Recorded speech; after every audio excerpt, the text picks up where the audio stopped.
It's a real pleasure to welcome two distinguished guests to our big round table here on the show. Let me introduce to you Diana Trujeque. Can I call you Dee? You can call me. All right. I've known you too long. That's right. Dee is Executive Director of the Children's Cancer Fund of New Mexico. And Dr. Boayue is here with us. She is a pediatric oncologist with the UNM Cancer Center. And welcome to both of you. Thank you. Thank you for having us. Thank you very much for coming on down. Now, Erin is on the Children's Cancer Center board, so I am. I got all these experts here. Right, she's on the Children's Cancer Fund board. Yes, Yeah. and we really appreciate all her hard work for her kids. Yeah, it's a great group, and I'm honored to be a part of it. Just seeing all that you all do, it's amazing. And for our viewers that aren't too sure about what the Children's Cancer Fund is, can you tell us a little bit more about it? Yes, the Children's Cancer Fund started in 1972, and we exist to help New Mexico's children with cancer and their families cope with the day-to-day financial and emotional needs of living with and fighting cancer. And there are many. Dr. Boayue will speak a little bit about childhood cancer incidences in New Mexico, but we have about 100 kids diagnosed every year, so that means that we are assisting 200 to 300 families maybe every month at UNM Hospital. Because of the protocols being 2 years, 3 years, relapses, rechecks, those kind of things, we see lots and lots of kids, and we provide a tremendous amount of services for them, all the way from gas cards to assure that kids are able to come back for their next treatment, food, and then of course we have a wonderful toy closet that we give kids prizes after they have endured a very difficult treatment or something very painful. Yeah. Would you mind sharing your story about your son, Aaron? Right. My son, Aaron, was treated for malignant histiocytosis at the University of New Mexico Pediatric Oncology program. He was diagnosed in 1984 and died in 1985, just a year and a week after he was diagnosed. And after he died, we started a golf tournament in his memory. The first one was in 1986, and we are getting ready to I think I played in the first one. You may have, and now 28 years later, Amazing. We'd love to have you back, Larry. Sure. It's really grown and become very, very successful. The Yes. first year we raised $22,000. Last year we raised $367,000. But the needs have become much greater, and that's not even enough anymore. Yeah. And tell us a little bit about the toy closet. I know the kids just love it.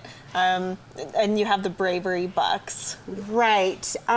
When kids have a treatment, and we're very, very fortunate that the University of New Mexico Hospital has allowed us a space there. So after they have their appointment with the doctor, the kids get to come. This is something that was really important to Aaron, and at the time he'd get a Bravery Award, which amounted to $2 for every poke he had. And I do remember him being in the hospital and had a ton of pokes and was doing his little marks and keeping score. And the social worker came in and she said, "Oh, Aaron, we can't pay you for this because we're going to have a bake sale or something. We don't have enough. We don't have enough money, and we didn't want that to ever happen again." So we give away about $2,000 worth of toys every month. If kids that are older either get a Bravery Award, which is now $10, still doesn't buy a whole lot, but it's $10. It's not enough for the pain they've endured, or they get an iTunes card. So it is something, and I know Dr. Boayue can speak to this. Sometimes a doctor will come running in and say, "I need a toy really quick because this is not happening without a toy." So we're really grateful that we are able to be there and provide that to the kids. I have some questions for you, Dr. Boayue, and welcome to the show. Thanks for joining us today. Thank you for having me. Pediatric oncologist. Let's start with this. Are we seeing more children's cancer cases now than we did 10 or 20 years ago? Or is it the same number, or is the frequency increasing?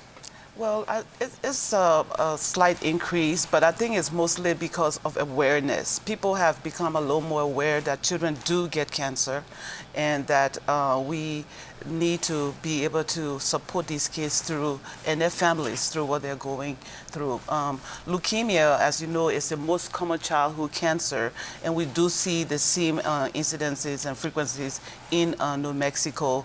About a third or so of childhood cancer is leukemia, and then the second most common is brain tumor, and we do see those patients in those same incidences here in New Mexico. Every year we see anywhere from 60 to 100 new childhood cancer cases here at the University of New Mexico. And for me personally, I really am involved in and really wanting to be able to raise awareness for childhood cancer in New Mexico.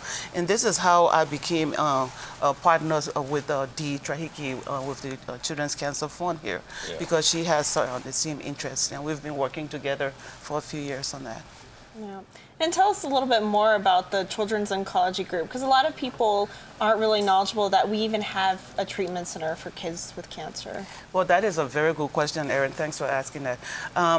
The Children's Oncology Group, which the University of New Mexico is an institutional member of, and each of our oncologists at UMN is an individual member of, is the largest organization in the world that is dedicated to childhood cancer treatment and finding the cure to childhood cancer. Wow. So this group is composed of over 200 children's hospitals, not only in the United States, but in Canada, in Europe, in Australia.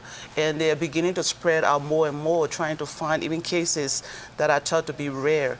And this group, the Children's Oncology Group, creates clinical trials on which we treat most of our cases.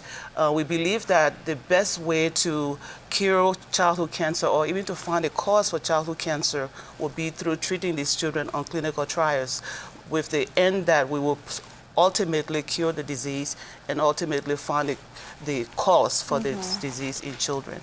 Are you seeing some breakthroughs in treating leukemia in particular? Yes, we have. Actually, a case in point is a type of leukemia called Philadelphia positive childhood cancer. It's acute lymphoblastic leukemia that has a certain kind of a genetic mutation called the BCR-ABL gene. And that particular cancer, whenever we had our diagnosis just a few years ago, we had to take these cases to transplant. Now we found out that by targeting certain pathways, one called the tyrosine kinase pathway, we're able to treat these cases with certain drugs like dasatinib, imatinib, and the patients who respond no longer require transplant. Wow. And here at New Mexico, we have those clinical trials open, and we do have patients on those protocols. Wow. So tell me a little bit. Children's Cancer Fund of New Mexico works very closely with the local hospitals, and it is reaches out to the whole state. Tell us a little bit about how children get the help they need from Children's Cancer Fund. Do you usually recommend people? Or? Well, that's a good question. We do have social workers. As you know, childhood cancer is one of the diseases that the National Institutes of Health has mandated that should be managed as a comprehensive care, meaning that we have a multidisciplinary approach. That is not just the pediatric oncologist who it takes to care for these children. We have social workers, we have dietitians, we have neurologists, and they're coming in would be people like Dee, who are right there in the clinic. I mean, they go from room to room, they work with our child life folks, and they know which kid is needing help. And like Dee just said, if something happens urgently and child life hasn't come to that room, we will go out there and say we have a kid in here who needs something. But what's even more interesting is that our patients already know of them and they know where to go. They will come and say, can I go over there to the Bravery, I need my Bravery Buck today. Yeah. And they'll go over and get it. So we do work closely with the Children's Cancer Fund of New Mexico. One other thing I'd like to talk about is just that September is National Childhood Cancer Awareness Month. Okay. And I'm not sure that most people are aware of that particular designation in the United States. And Dee and myself and our oncology group over the past few years have been trying to celebrate that month. and do activities and posters and banners during September to raise awareness not only in Albuquerque but across New Mexico, because we believe that the more people who can advocate for childhood cancer, not only with their time but with their financial assistance, we will be able to accomplish the objective of research as a means toward cure for childhood cancer. Right. So Dee, can you tell us a little bit about the event coming up July 11th and 12th? Yes, it is July 11th and 12th. We started out as a one-day tournament, pretty unique, with 4 adult golfers and a junior golfer, because Aaron was a junior golfer when he died. And it has now grown to a pro-am on Thursday, the 11th. In the evening, we have a gala event at the Embassy Suites, and then Friday we still have the tournament with 2 shotguns, the morning and the afternoon.